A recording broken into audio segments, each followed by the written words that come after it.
Good morning. We need to talk after because I keep sending you texts. You didn't see that. All right. Good morning, everybody. That's why I texted you, but we didn't get any reply to the text. So it's like when we tried to call it, there wasn't no one understanding. All right. Good morning, everybody.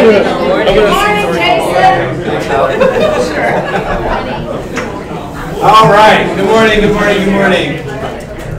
I see once again faces that I do not recognize. So you may not know this because this is your first time here, but we are not a typical networking group. So I'm going to ask you to raise your hand just to show me that you're new, but I'm not going to ask you to stand up and do anything embarrassing.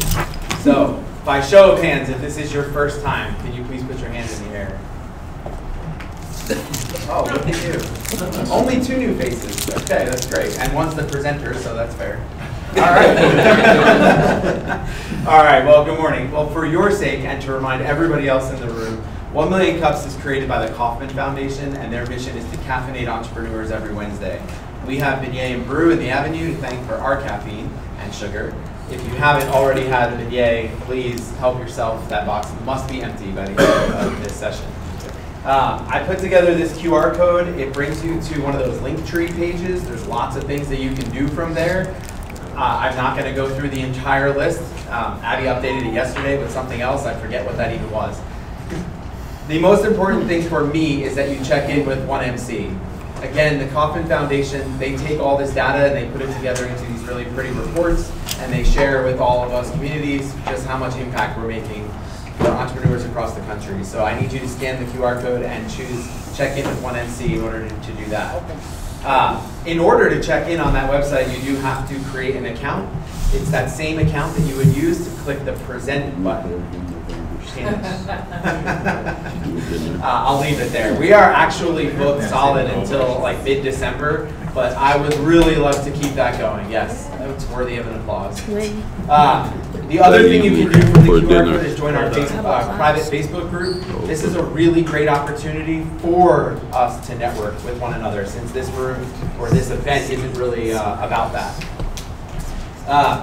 The building that you're in, Launch Fayette, we are asking you to please use that QR code to check in here as well. Actually, I don't see a paper sign-in sheet.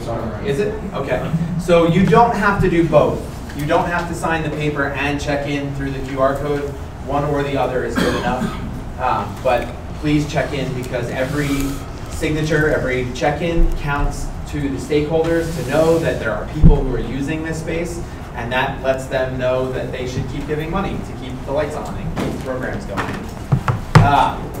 I'm going to let you explore that Linktree page on your own time, but at this point, I'm going to turn it over to a few people who have announcements. Steve, would you like to go first? Yeah, thank you. For those who are new, I'm Steve Justice. I'm the director of Launch Fayette. And a couple of things. Valerie, raise your hand. There's Valerie. Tomorrow, we have class, Valerie Alexander, the wonderful, experienced, astounding, great speaker, is going to be here to talk about culture in your corporation and how you deal with that. And it's going to be a very good class. She actually goes nationally and speaks on this, so it's very good that she's here, one of our volunteers, one of our entrepreneurs in residence. We have 5 entrepreneurs in residence now, including Jason. I see Ray over here, David's over here, and Karen's not here today. Okay, so a long walk. Yeah, 4 out of 5 here today. So we have a lot of resources available to our members. But one thing that's very important for the 29th, right before the week of Halloween, that Wednesday, we're going to have a Halloween costume contest here at Launch Fayette, starting at 10:30, goes to noon. We're going to have some snacks and drinks, and we invite you to bring your own spooky treats. You make spider cookies or spider fudge or something like that. Bring it to share with other folks, and at right before 12, we're going to give out a prize for the best Halloween costume as chosen by the staff. So we're going to pick it. So come as your best Steve Jobs if you want to show off your spooky entrepreneurship and stuff like that. But we're going to have that on the 29th. So we hope to have a whole sea of people in costume. It's optional, you don't have to, but if you want to come in a costume, you get a shot at the prize. So Sounds fun. that's it. Thank you. Valerie, do you want to talk about your program a little bit more? Yeah, I'll just follow up with what Steve said. So tomorrow morning is the course. It's free. There were different rumors around about whether you're going to be a member, whether you're going to pay. It's free and open for everyone. From 9 to 10:30 is going to be corporate culture and how to be, it's just leading for happiness. It's how to create a happy workplace, which has massive financial returns, so it's not frivolous. It's very important to have a happy workforce. So that's from 9 to 10:30. If you know any local businesses that have managers that maybe need that training, maybe you work at one of those businesses, they're welcome to come. Everyone can just show up. That's from 9 to 10:30. We'll take a break from 10:30 to 11, and from 11 to 1, we're going to do pitch development. So anything you have to pitch, if you pitch a business, if you want to pitch yourself, if you're an entrepreneur and you want to learn how to pitch internally at your company, everyone who signs up is going to have between 3 and 5 minutes to present. Try to keep it to 3, but I will cut you off at 5, and then you'll be getting direct feedback and pitch development from me on how to improve your presentation. So please come, it's tomorrow. Again, you can come to either half or both, 9 to 10:30 and then 11 to 1. I hope to see. I'm really glad that you mentioned the pitch component, because something Yes. that I want to make sure everybody knows about that I didn't. Where's my mouse? Anybody see it? It's over there. There you go. Oh, that's today. That's here. Okay, so the pitch contest. The Fayette Pitch Contest is hosted by the Fayette Chamber of Commerce, Launch Fayette, and Jason Hunter Design. We have amazing sponsors like Joy Event Rentals and Road Ready Events, and Nikolai, whatever his company is called, I don't know it offhand. Thriver. What is it? Nikolai's company is Thriver. Thriver, with just the R, right? No E? Yeah. Right. Thriver. We all met yesterday at the venue, which is Stars Mill High School Auditorium. And I mean, it's just incredibly exciting to feel how it's all coming together. And the things that we're doing with this on as a real production. We are really trying to make this feel Shark Tank-esque. It's gonna be really fun. I encourage you all to come. The website, startupfayette.org, is where you can get more information. You can RSVP as a guest, or you can apply to pitch. The applications, I believe, are open until the 18th? 16th? That's what it says. Oh, does it say it up there? Of course it does. Abby's amazing. The 16th. She's not feeling amazing, which is why she's not here today, but October 16th. And then we have our preliminary round on October 21st. That's a Tuesday from 5 to 7. That's here in this room. And the contestants will have an opportunity to pitch. So if there's anybody in the room who has already applied to pitch and you just heard what Valerie said, I expect to see you here tomorrow.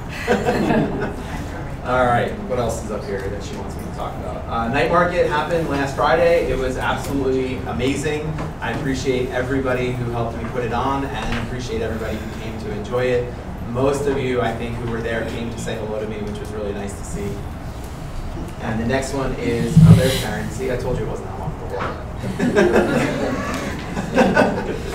Steve introduced all the entrepreneurs and residents, and I joked about how long of a walk it was for you. I know, yeah. I She must have hit traffic on the way here. She just wanted the answer. Spider webs Yeah. got in my way. I figured it was either a spider or a deer or something. Next one is November 14th, so please keep that in your calendars. And here's today's presenter, Mason Scurry. Come on up. Business Growth Essentials on. Oh, yeah. Everybody's welcome. The date is 28. 20. Tuesday the 28th. So why don't you do it? So we're doing Business Growth Essentials, which is typically for like middle of the road kind of companies that have been around for a while, looking for that next step in life. Are they trying to sell? Are they trying to acquire? Are they trying to expand? Those kind of things. Or are they passing it on to a loved one? But this time we're doing the human side of AI. So how do you beat AI with humanity? So we're trying to bring in companies that are going to talk about humanity and how do you build a relationship, a true relationship with your customer. And so everybody is welcome to that. I think it's going to be very beneficial. So it is going to be, we don't have a location yet, but it is going to be at 8 o'clock in the morning on the 28th. Breakfast It's will either be going to be served. here or more likely Glendalough Manor. Cool. Okay. I can help with that. And breakfast is served. If I can help There as find well out. for free. So come on, if you want a free ticket, just let me know and I'll put you on the invite.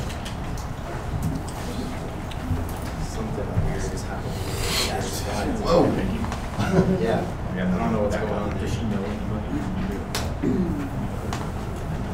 Okay, that was strange. I don't know. All right. The arrow should take you to the slide. All right, everybody. Welcome, Mason.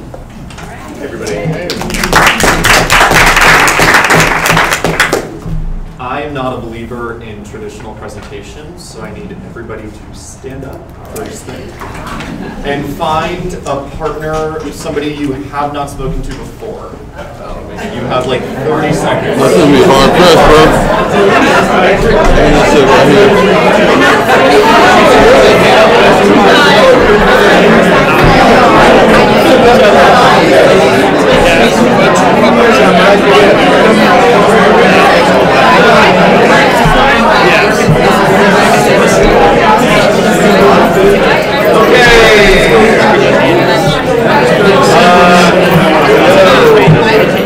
Let's take it back. Thank you so much. Good job. Great job. Okay. Raise your hand if you do not have a partner. You can join a group of 3 if you do not. Okay, make group of 3. Okay. We are going to do a bit of speed fronting today. Yay. So with your partner, you're going to answer a question that I give you to each other. You have like 30 seconds to discuss it. First question is, what is your least favorite smell? Go. Introduce yourselves first.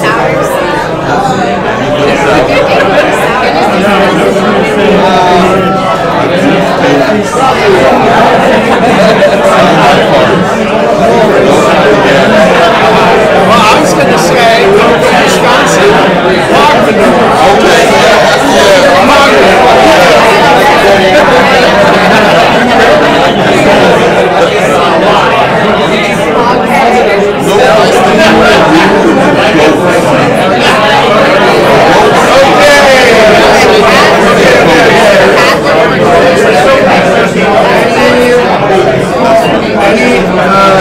Any interesting answers?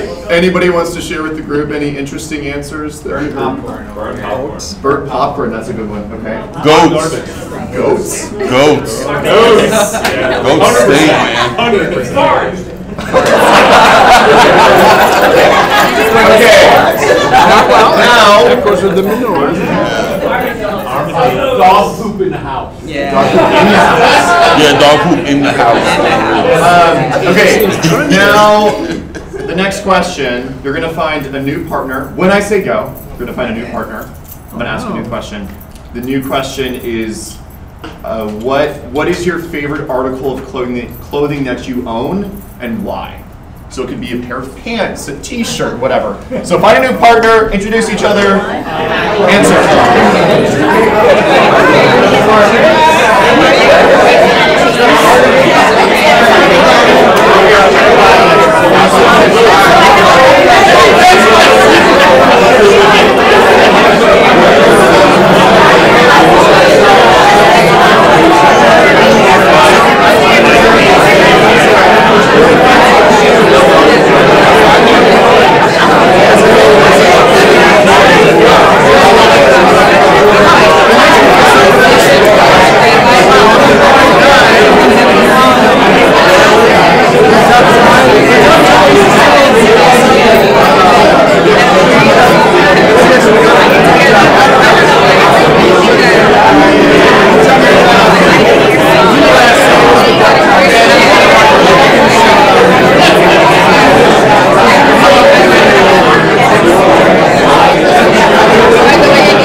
Well, like not the designer, the kind that looks like the old grandma bedspreads with a little. Oh, that kind.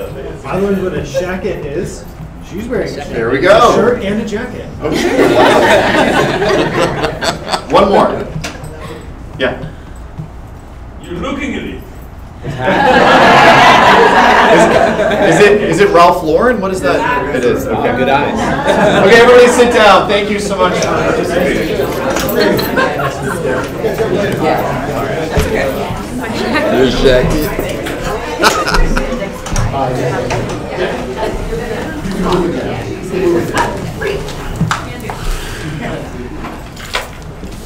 Hi, everybody. Everybody go home now.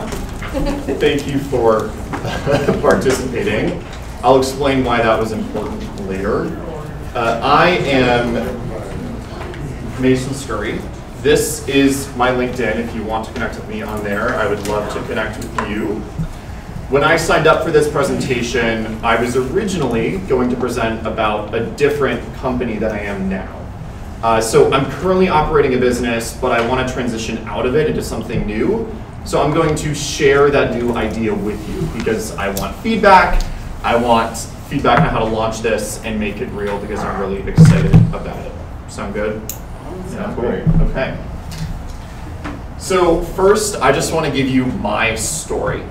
I grew up in Bozeman, Montana.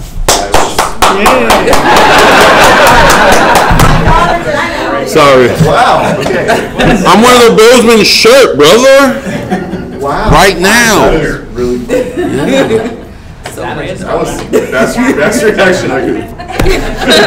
Oh, is the Montana's here? Just walk out now. That's Wow. This is awesome. I'll buy it, man. What you need? Oh, wow, that's awesome. Okay, well, I grew up in Bozeman. I was always sort of an entrepreneur, so I did lemonade stands. I had a store in my house that I would open every weekend and try to sell my parents my old stuff. I charged a 10-cent admission fee for magic shows as a kid, so I've always been about making money, passion projects, etc. Are you a magician? I am a magician. We'll see. Okay. I then went to Brown. So Brown was my dream school. I really wanted to go. I visited when I was in middle school and knew that it was a campus I wanted to go to. So I just graduated from Brown in May. Congratulations. Thank you. While I was at Brown, I did a lot of different things. I studied sociology, which has nothing to do with what I actually ended up doing or what I wanted to do. I just wanted to graduate with a simple degree, so I did so. I did start my first company while I was at Brown. That was called Declare USA. So the summer after my freshman year, I was back at home in Bozeman, driving around town, and I didn't have an internship or job or anything. And I drove past this thrift store that was completely overloaded with people's old stuff. And they were actually closed for donations because they had so much stuff. So I thought, people seem to have a lot of stuff to give away. I love old stuff. I'm going to offer free pickups of people's old stuff. So I did. And within 3 weeks, I was booked with 8 pickups every day of people who had old stuff to give me. I started selling that stuff. I started charging for that stuff. I then hired 8 independent contractors and launched a website and autonomous scheduling software when I went back to school. And then I sold that business 2 years later. That was all totally on accident. I hadn't really done anything like that before. It just happened. So that was my first encounter with entrepreneurship. I then wrote and self-published a book. So I'm a creative writer, essays, poetry, stories, etc. So I did that, and I started an LLC called Mason Scurry Publishing to do that. So technically there's a second business. I then worked at the Nelson Center for Entrepreneurship at Brown. I taught workshops there, and I also was the program director for YEP for 3 years. YEP is the Young Entrepreneurs Program. We teach entrepreneurship to young people, mostly high school students, and it's all for free. And I loved doing that. It's a nonprofit, so I did it for free, but I wrote the curriculum, I mentored hundreds of students, and that was one of the most rewarding things I have ever done. And then, when I graduated, I knew I did not want a job and I needed to make money, so I started Scurry Consulting. That is what I'm doing currently. I build CRMs, online presences, so websites, LinkedIn's, sales funnels, etc. for small B2B professional services firms. That's been going very well. I started in December. I'm making about $10,000 a month pre-commission, which I'm really happy about. But then I reached this turning point. And as I said, I was going to present about Scurry Consulting. But I realized a couple weeks ago that the larger that company gets, the less happy I'm going to be. I realized I didn't necessarily want more clients. I didn't want to do consulting forever. And I really missed working with young people. And I missed doing mentorship because coaching and consulting, as many of you know, I'm sure, are very different. And I wanted to do something with a little more soul. Meanwhile, this summer I was appointed an adjunct lecturer at Brown. So I actually am technically a professor at Brown now. But what I do is I coach graduate students in public speaking. And I do one-on-one coaching to do that. And I absolutely love that work. So I wanted to figure out how to do mentorship, coaching, work with young people again. And this is what I came up with. Anybody familiar with this diagram?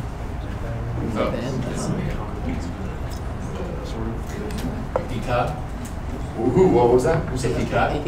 Ikigai, yeah, thank you.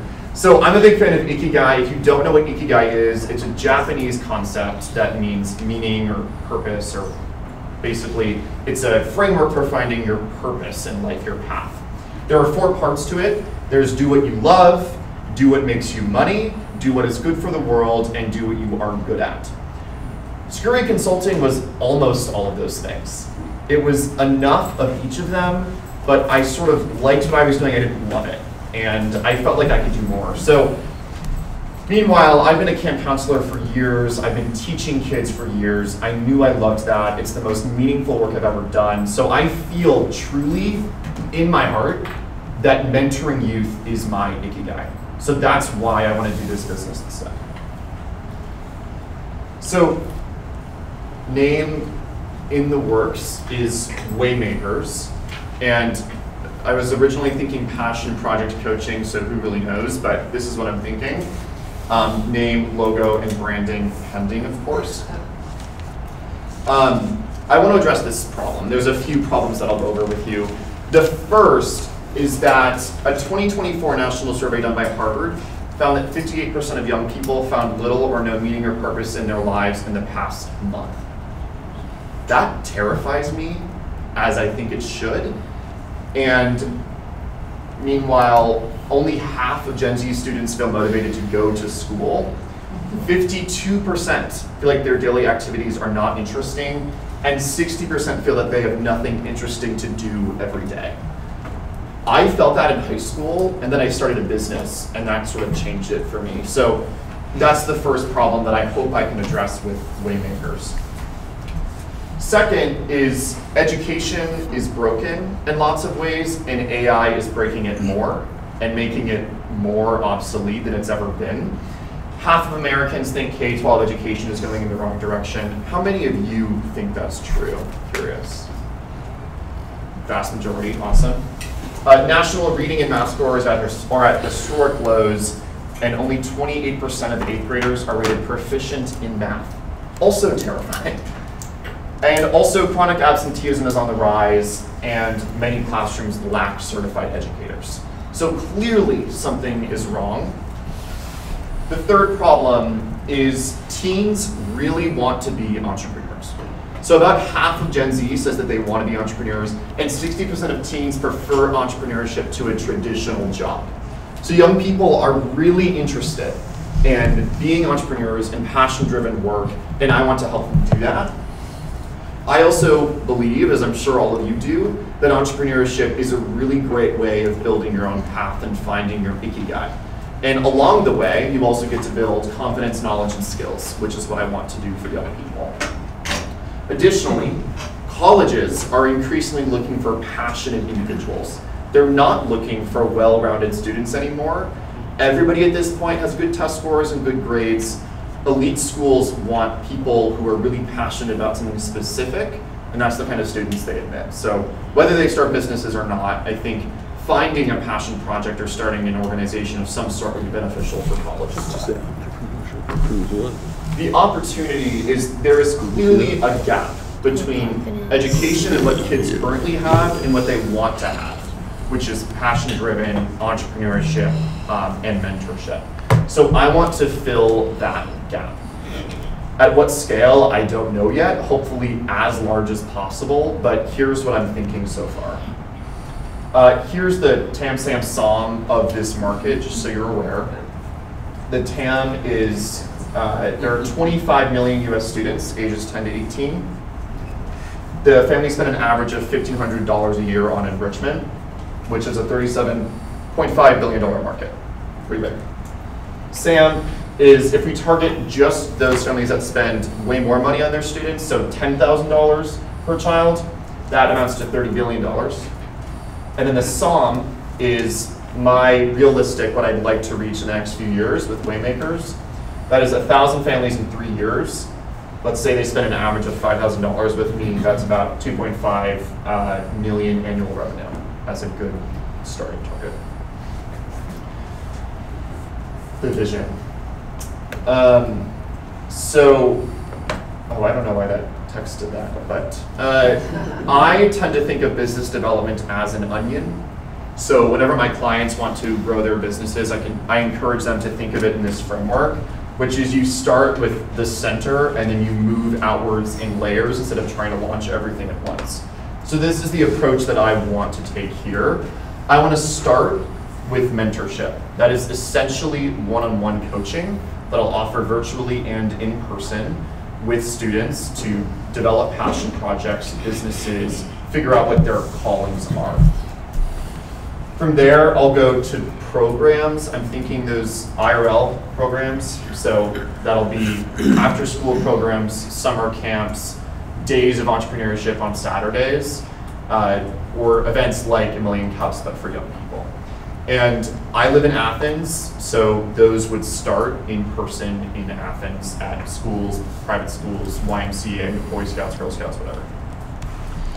Then I move on to online education. So that's online courses, webinars, speaking events, other online events that are open to the nation. Then we have in-person events. So eventually I'd love to do in-person networking events or a pitch competition, etc., for young people in Georgia to start.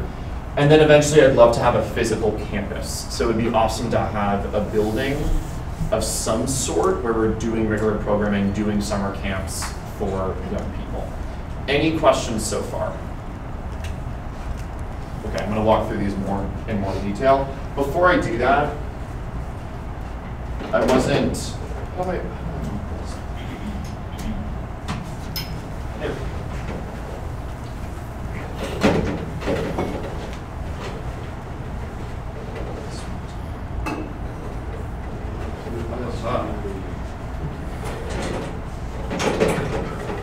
Okay. I wasn't planning to do this, but I do want to show you just like the methodology that I'm developing for how to help young people find their passion, their way, whatever. First is discovery.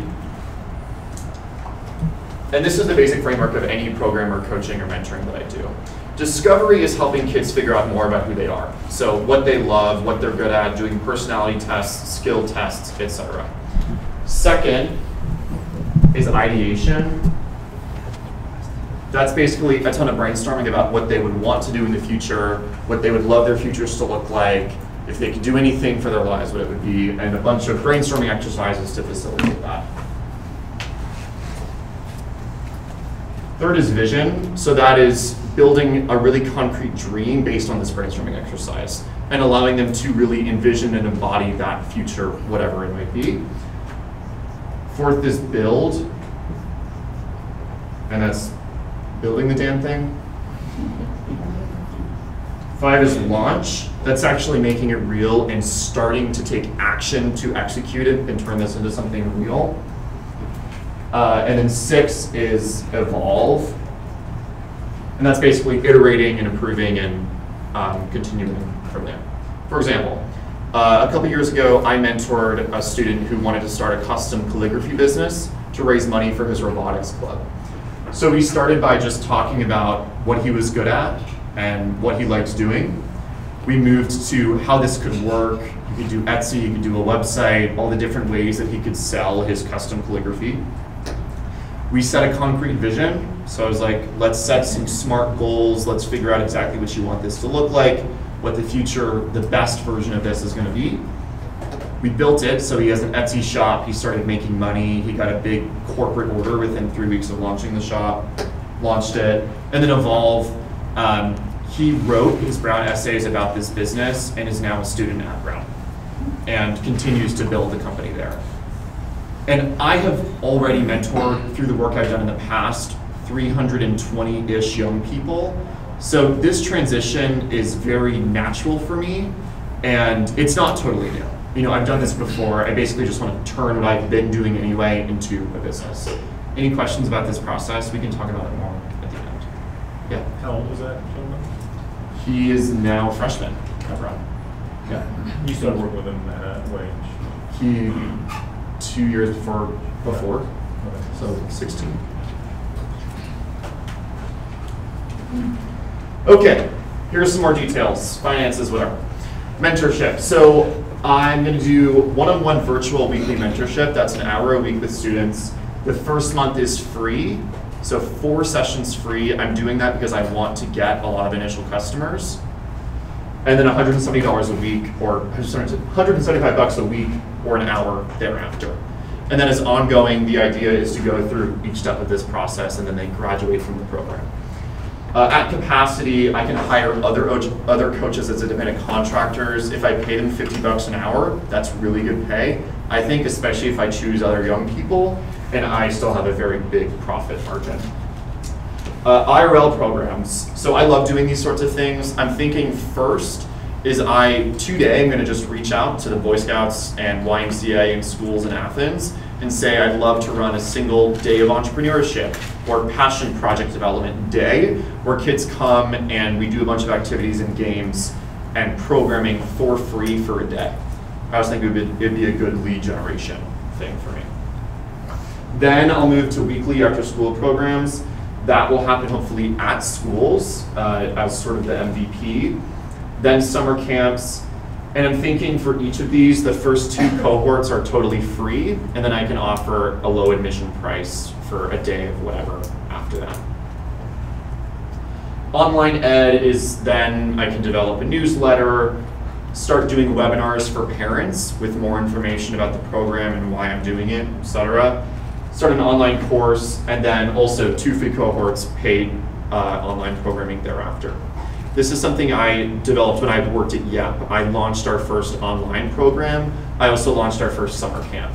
I designed, organized, recruited, and made all that happen. So once again, I feel confident that I can do this within this year. Events, first with online events, so just have an entrepreneur come on and talk via Zoom to the students, and then build it up from there with other events. And then from there we have curriculum. So these are some other options of what I could do that I'm not really sure about. Would love your input actually. First is, as I said, a physical campus, doing more in-person events, doing nationwide online programming, developing more content, so writing a book and self-publishing it about how to help kids find their whatever. Chapters, so I'm thinking about maybe someday starting chapters at high schools where students could start organizations like this themselves, and I can give them curriculum and train them, whatever. And then curriculum is I can license curriculum or programming to local schools, private schools, etc. A bit of the finances, if, let's say, this is poorly done, but let's say over the next 3 years, I have an average, if I raise my price from 175 to 225 over those 3 years, I have an average of $200 per student per session, which would be about $8,800 per year per student. It's estimated that I could get $176K for by year 2 with that. And then if I do IRL programs, I do $200 for an admission, 20 students each. That could be $24K in year 1, $48K in year 2, blah, blah, blah. Okay, that is all I have so far. So that's the presentation. And I know the first question you're going to ask is how you can help, so I just made a slide. So I need to talk to parents. I want to do empathy interviews, first of all, to just understand this problem more. I've been posting on Facebook and Nextdoor and Reddit to speak to parents and get their feedback. But I don't know how to position this yet. I don't know whether to call it business coaching or passion project coaching or mentorship or what. And talking to parents and just doing customer interviews is probably the most helpful thing I can do right now. The other benefit of that is if the parent likes me in said interview, hopefully they will hire me to coach their student. So the most helpful thing you can do is refer my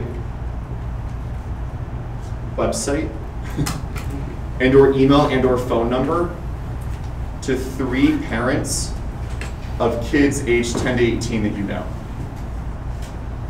3 people aged 10 to 18 that you know. That would be absolutely freaking incredible. Reason that you should do that, I will come back to the slide, so if you didn't get it, don't worry, is I can do a lot for these students. And I have already had a really incredible impact on the students I have worked with. And for a while I struggled with turning this into something for profit. But the reason I want to is with a for-profit organization, I can have a real and much larger impact than I could if I was just some guy doing free tutoring for kids. And I want to have that impact. I think this is a real problem. I think young people need mentorship like this. And I think that I'm the person who could start at least something like this. I'm going to end with 2 testimonials. This is Krishna. This is the calligraphy company, Brown student kid I mentioned. He said, my mentorship has changed his life. And this is why I do this, right? This makes it worth it, and this is why it's my ikigai. And then this is Jaden. He started a cookie company, and he started it to help his mom pay the bills, who works 2 jobs and has 2 kids. And I was able to help him build that program. And he's an awesome kid. And other just more. So thank you. That's all.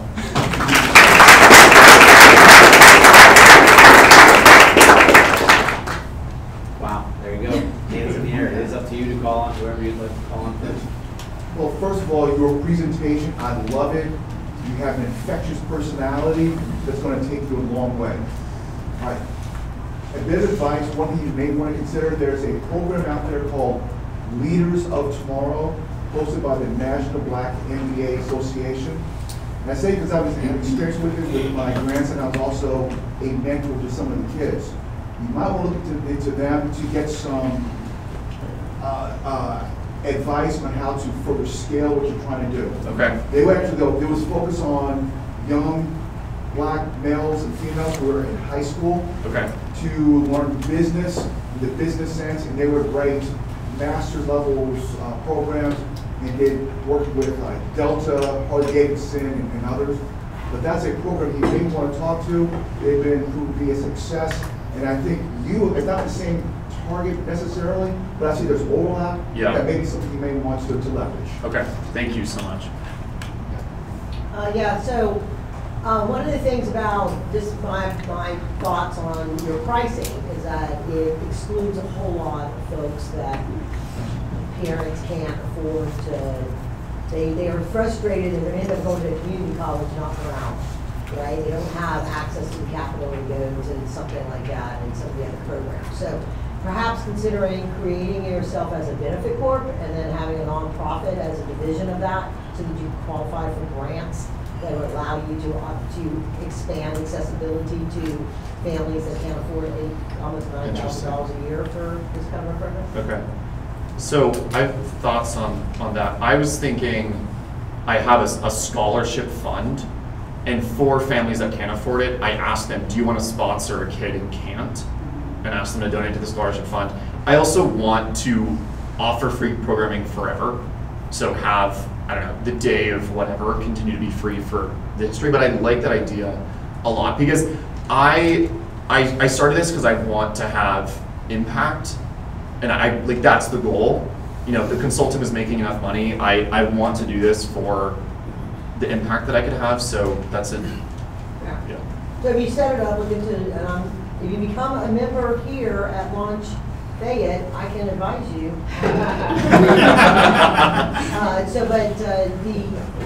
But looking to Benefit Corp, Georgia is unique in that it can set up Benefit Corps, and it allows you, because then if they make that kind of a donation into the nonprofit that's associated with it, then, you know, they can get a tax deduction. Okay, cool. Thank you so much. Just a couple thoughts. I have 2 sons that are Eagle Scouts, and they already have they have a merit badge for entrepreneurship, so you might be able to work it in with that. Okay. And secondly, I would say that you should, I mean, my personal opinion is I have a 17-year-old, 27, and a 29-year-old. I think you should start in middle school. Because I think kids are searching for themselves earlier than high school. Okay, cool. Thank you. Yeah. Like you, I'm also a certified coach, and I realize that when people pay for coaching, it's because of results and the goals that you get. And like you, I understand you want to make the impact. And I think maybe what may help get those parents is for you to show more of your results and sell those results to the parents, because the more results that you're able to present to the parents, the more they're going to say, hey, this is great for my kid, or something that they may be more interested in. So that's just a lot. Cool, thank you. What would be your estimated time to work with a student? So you kind of mentioned that month free, and then after that, it would be this amount of time. Like, what would be an average amount of time to reach those 6 goals that you have listed there? I'm gonna say 5 months.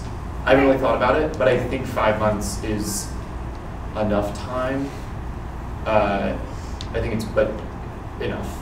The reason that I ask is you're probably going to have a lot of parents that are going to come in and say, oh, there's a month free promotion. I will bet you we could get this, like, what can we accomplish in this month, and then not continue with it. Yeah. And so then because of that, you're probably going to find yourself spending a reasonable amount of time during that first month saying, well, look at what I've done, look at what these other people have done.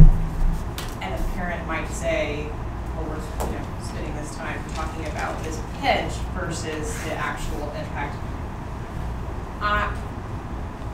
If it were me, I would decrease that time a little bit, so that there's less of a mentality of you can just do it during that month free. Okay. 2 weeks? I don't know an exact time to be. I'm sorry, I don't have. Thank you so much. Very helpful. Yeah. We have a student entrepreneurship program here at Launch Fayette. So before you get away, I'd love to talk with you. Okay. Yeah, let's talk. David right here. So I love the idea. I think it's phenomenal. And I think I'm with you. I think that 60% of kids want to be entrepreneurs, right? They're seeing their parents struggle with. If you look at society, we're very influenced by what our parents do, right? So I think right now people are really seeing their parents being impacted by how corporate America is using and abusing people, and so kids are parents are naturally kind of gravitating towards entrepreneurship. Plus, with the advent of AI, it's easier today to start a business than ever before, right? It's so much easier to build research and have that start, that discovery piece. Yeah. I was going to say, Steve's doing everything you're saying here, he's doing in this room today with high school students. I do think that for your presentation, you've got to have very clear age expectations. Okay. I do think middle school is probably the right place to start, having a middle school program, high school program. As you can start charging more and more as you have more and more results, right? So the reason why people want to be in Y Combinator is because they've got the results to back them up, right? Once you have some of those results, not only can you charge more, but you can also start having programs that are application-only kind of program where you want the kid with the greatest idea, and I'll help that kid, escalate that piece. Okay. I think your very first couple of slides said something about a location. I think that's limited, right? I think it's a limiter. I think you want to expand this and scale this so that you're offering an online program. Maybe you're going to private schools, maybe you're doing something, maybe you're helping chambers of commerces across the United States, maybe you're helping incubators create this kind of middle school, high school program. But whatever you do, I think those are opportunities for you to scale this widely. And ultimately you're selling the classes, like the education, the knowledge, not selling you, but you're selling the process, and you're selling that process to those folks. But I think this is an awesome idea, and I gave you my card because I've got 3 kids. I want them to be entrepreneurs, so I'd love to talk to you about that. Or we should be a parent. Yeah, sounds good. Yeah, I agree with the outcomes, from the sales pitch, and really probably think about packaging it and saying, in these 5 months, this whatever, your kid's going to launch, start, develop passion projects, get their first customers. I kind of have a promise tied to that of like, here's our very clear objective versus just kind of, find themselves. And, sure. That's all the benefits that mean more than the business does clearly, but I think having a very clear framework, like, hey, in these number of weeks, and almost, be able to walk them through the curriculum, like in month 1, month 2, month 3, here's what that is. Okay. That's probably going to be the thing. And I think, honestly, just selling the idea of teaching kids to be entrepreneurs is enough of a pitch. Like, I think a lot of people, especially people in this room, clearly, because this is all focused on that, I think are going to be like, oh, I would love to teach my kid that in a very, structured way versus just hoping they absorb it through me, day to day. Yeah. Cool. Thank you. Maybe this question is a little nuanced, but you've come up here, I think, talking about purpose as much as passion. Would you like to address the distinction there and how you might market both? I think purpose is external and passion is internal. I think purpose is I'm doing this because the world is asking me to, and passion is I'm doing this because I deeply want to. And I like the marketing because I think the intersection of that is Ikigai, and that's what I want to find for kids. So I like that, the difference, maybe even market it as that's the touch point. Okay, there's a market that's already set up that lends itself to your product. It includes after-school programs and summer programs. And those are already funded, and they're looking for creators who have great programs to more or less to hire them during the summer season and also during the year. So I would just connect with the schools and more or less find out who are the coordinators for those programs and go in and pitch to them as well. Okay, thank you. Actually, that point, David's points, kind of go to the things I was going to share already. So first off, if your $2.5 million song, for that to be an ARR, if it's only a 5-month program, then that means you're going to have to replicate your entire audience every 4 months. That's a lot of marketing. And so you may want to think about how this becomes scalable. If you want it to just be what funds your mortgage and your vacations, that's fine. If you want this to become something that is, the next big thing, you definitely will have to look at scalability beyond selling hours for dollars, because there's a limited number of hours. Yeah. I want to caution the stats on online courses are that online courses, even after they're paid for, only 4% of all of them are completed by the person taking them. And so companies have stopped paying for online courses, and in many ways school systems have as well. Okay. So I'm not sure an online course is the right way, okay. But have you ever heard of a company called Young Rembrandts? Yeah. So Young Rembrandts is a franchise formula where people buy franchises of Young Rembrandts, and then the franchise owner goes into grade schools and sells the Young Rembrandts program to the grade school as an after-school program that then the school can charge for. Gotcha. And so, so the people who started Young Rembrandts are making an enormous amount of money selling the franchises. Hmm. And it comes with all kinds of programming, all kinds of materials, and the people who go in and do the teaching are very well trained. It's a good program, it's highly respected. I just looked it up, there's about, it looks like about 8 Young Rembrandts chapters in the state of Georgia. Okay. And those are the people who are dealing with grade schools. Yeah. So there's 2 things. That's a replicable model, so I would look at exactly how that model got replicated, because they're providing the value. They're teaching art to kids, which is probably what they started to do, but they've also made it into a very lucrative, sustainable business. Gotcha. That's first. But second, the people who own Young Rembrandts franchises are people who have already sold to schools for elementary kids. So they are very good people to partner with if you want to sell a program into schools for middle school and high school, because then they have that whole list of kids who have taken the class, and those are parents who have invested money into their child's future success. I think that another thing you can do is almost the one statistic of all the great unicorn founders that they have in common is that they came from families with money.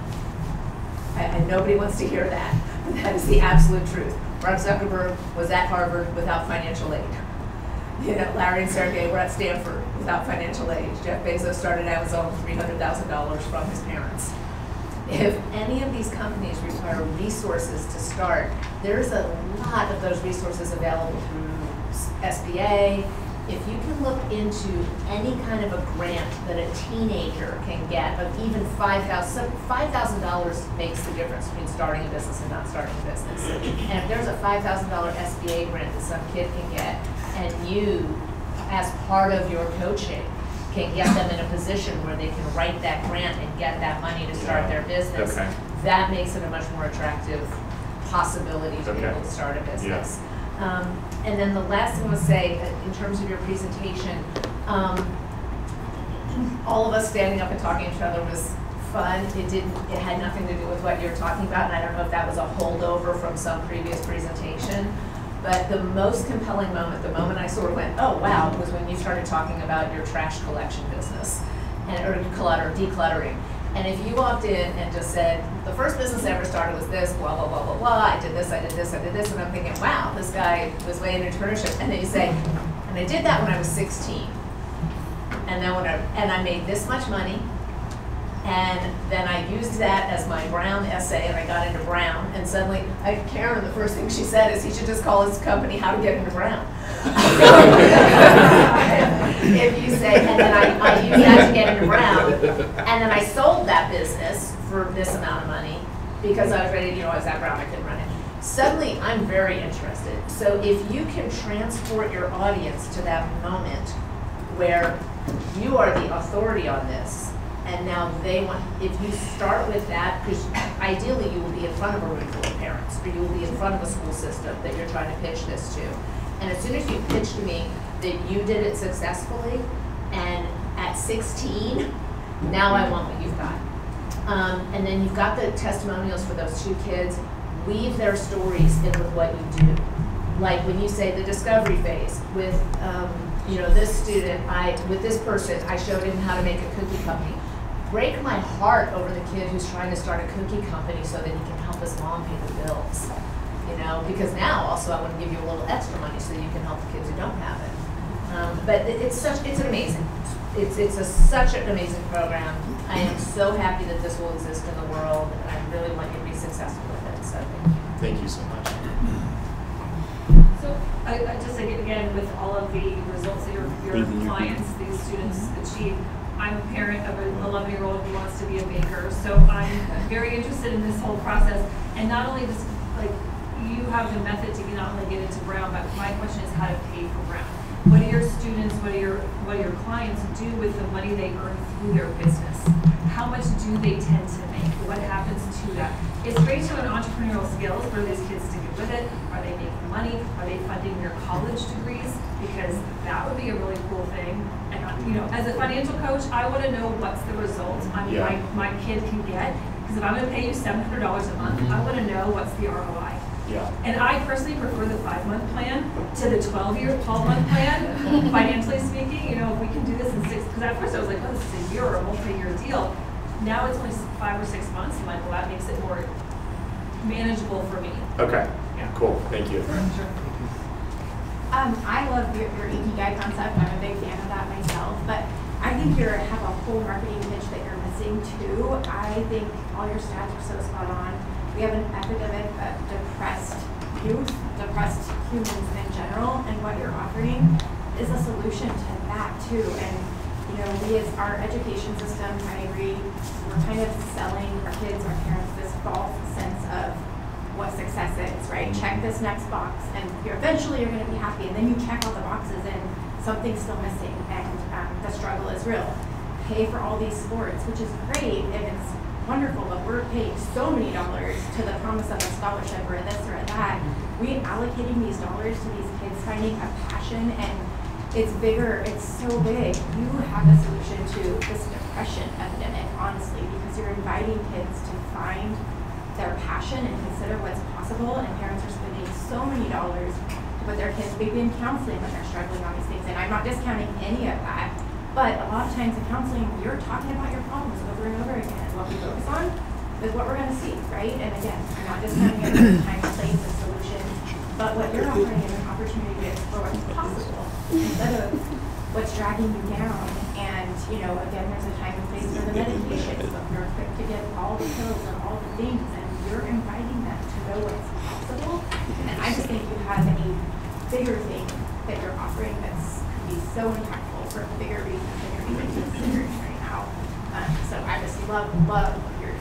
Thank you.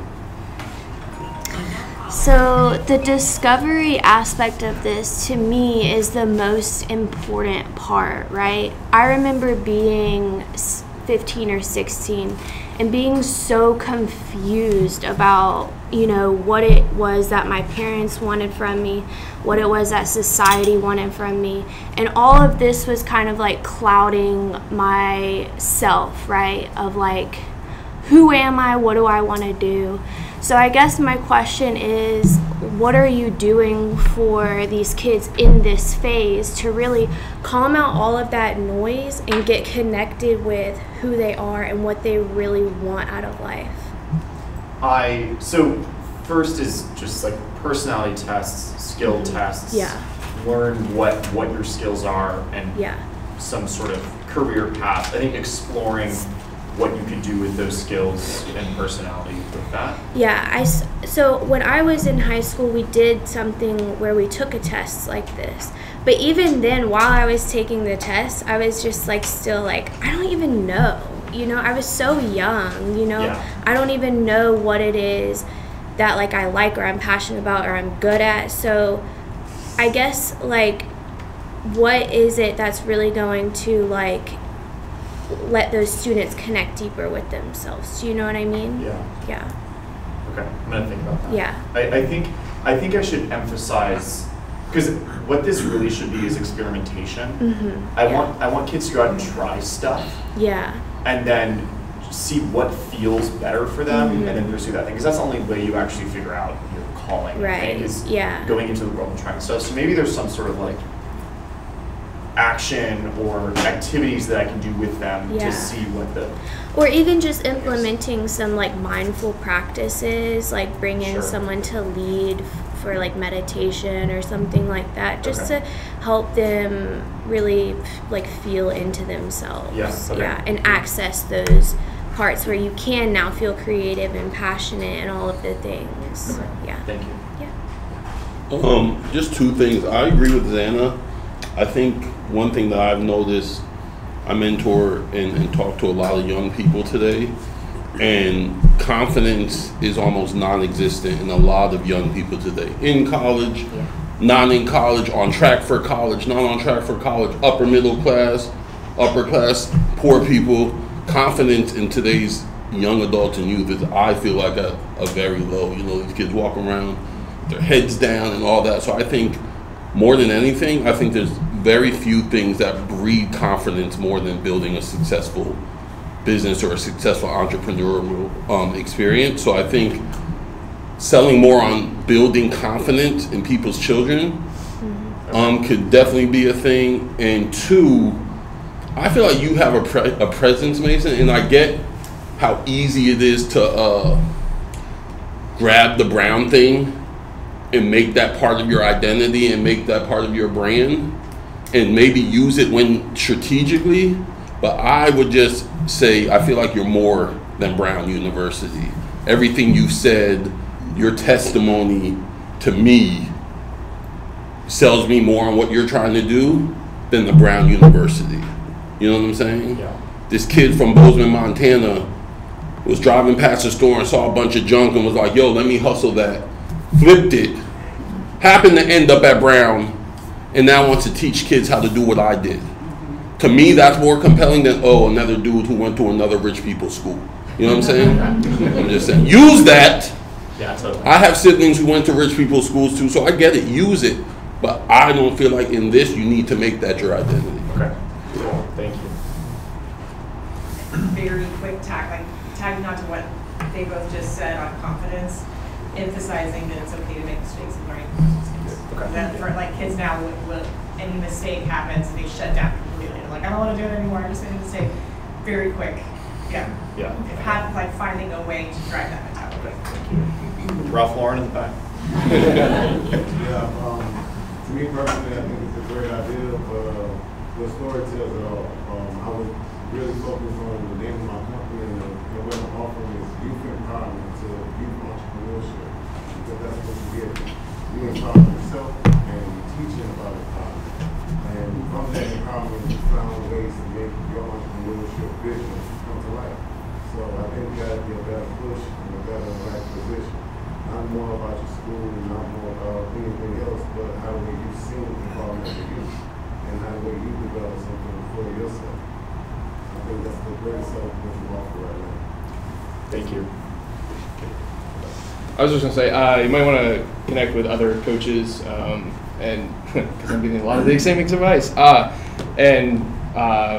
like just, I don't know, musical coaches, baseball, basketball, just because parents are already spending money in that direction, so they'll probably also, if their student is interested in entrepreneurship, then they'll probably also spend money in this direction. So there, and then PTAs, I think it's already mentioned, but in order to get in front of basically the folks that get in front of parents. So we have a lot of overlap. I feel like I have to say this, I'm not sure why, based on what other people said, but under the age of 18, there's not a whole lot you can do that you can put on a resume for the rest of your life, right? And so Eagle Scout is one of them, right? It's one of the things my son just this year dropped out of Boy Scouts, and I'm like, and I was a Boy Scout too, and I dropped out early. And it was like, if I would have kept on going a couple of more years, I would have been an Eagle Scout, and like for the rest of your life, you can put that on a resume, and people are like, wow, you're an Eagle Scout. So what's important about your presentation is not necessarily the cookie kid, right? Do we care to create a cookie company? Do we care it was successful? That's not the point. The point is, what's this kid's future look like based upon the fact that he created a business at a young age to help his mom, and yeah, it had to be cookies, but nobody cares about that. It's about the fact that you've changed the trajectory of his life and enabled confidence that he can do this. And it's going to be interesting in the future to track him, because I guarantee that kid's going to go on to amazing things, right? Just like you're going on to amazing things from your background. I love your business, and I think 20 years from now, you're going to have some amazing stories about what happened to these kids in life based upon just keep track of them over time. Okay. Thank you. I have 3 kids, and I'm passionate about entrepreneurship, so this is fantastic. Just to give you a glimpse into me, a potential customer's mind. So faith is a big part of my family and everything that we teach, and I'm guessing if you're going to be in Georgia, faith will be a big part of every person that you come in contact with. So either play that up or say that it's not going to be part of this education at all. But I think there needs to be some type of declaration in your pitch so that parents understand where you're at. Okay. The company Waymakers, that name comes from Corey Osborne is his name. It's a Reckless Love. Do you love that song? Mm-hmm. It's a Christian pop song. But okay, yeah. It's Waymakers. I was like, oh, I like that. So, yeah. I'll defer. But I'll come back. I'm the mentor program specialist for Fayette County Public Schools. So I'm doing mentoring stuff all the time. Let's talk to you, yes. But what they're saying about building confidence and starting in middle school, I think are the two most important things because kids are, like you said, lost. And they really do need something. And whether it's entrepreneurship or sports or whatever, they need something to grab onto to learn to be motivated, right? So it's not even necessarily the business that's going to carry them through life, but it's learning how to get engaged into something and really be a part of something else. And so I think entrepreneurship is great, but you know, football coaches feel the same way. Like, this is your life, right? This is the way to your future. And I think keeping your focus on entrepreneurship is good, but knowing that that's not everybody's path. Using it to get on a path is great, but it may not be like what they end up being or doing. The vessel to. Yes, but we should definitely talk. And then my question is, so you're in Athens, but you're also here. So are you okay doing stuff here, or are you just trying to get ideas from people? I am absolutely okay doing stuff here. I have a client for consulting in Atlanta, so I literally am here about once or twice a week. Happy to drive over. I love to drive. All right, well, we'll talk. I defer. Great. Really acknowledge everything that you envision and have done. I have 3 generations of entrepreneurship in my current family, mine and my kids and grandkids. And so I'm committed to entrepreneurs. And what I've learned about entrepreneurship in my own experience and working with others is the difference between creating income, creating identity, and creating an asset in a business. So that I'm interested in what your vision is going to be, or how you would envision your vision 10 years, 20 years, and 30 years from now in your own life and in the lives of the lives that you're touching, particularly with kids, because I suspect that their vision of an entrepreneur is creating income rather than replacing an income. I deal with entrepreneurs who are looking at replacing an income that they've had in a corporate setting or in another business or working for somebody else, but the independence that they have and being able to execute a vision becomes important. And I work with entrepreneurs who have had successful businesses but are buried under the details of running the business and operating the business and working with attitudes of employees and clients and suppliers, and who have never thought of their business as an asset. So there's,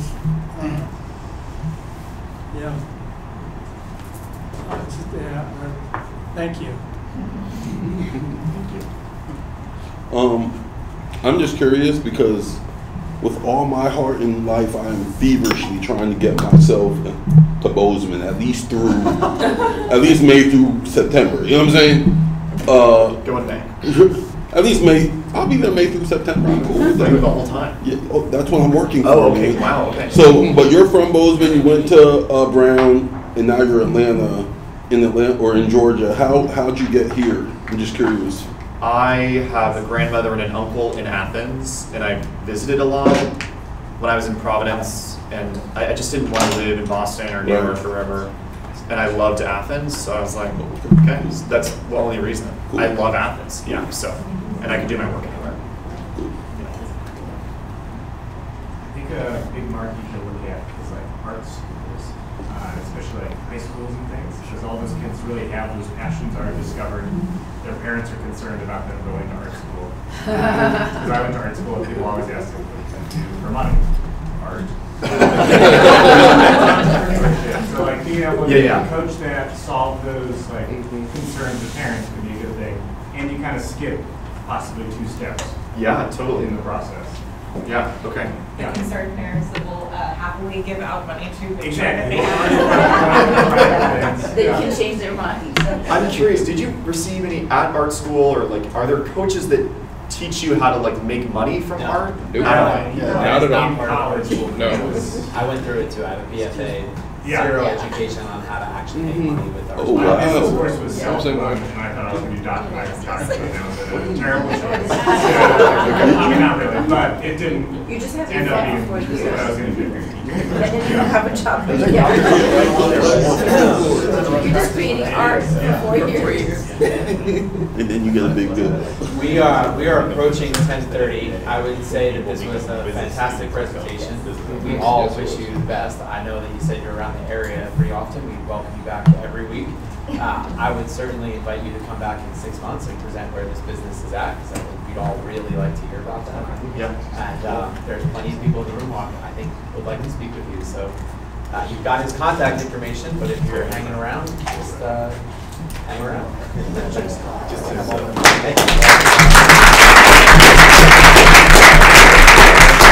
Back here next week. Jason. Oh, yes, Margaret, please share before I move this.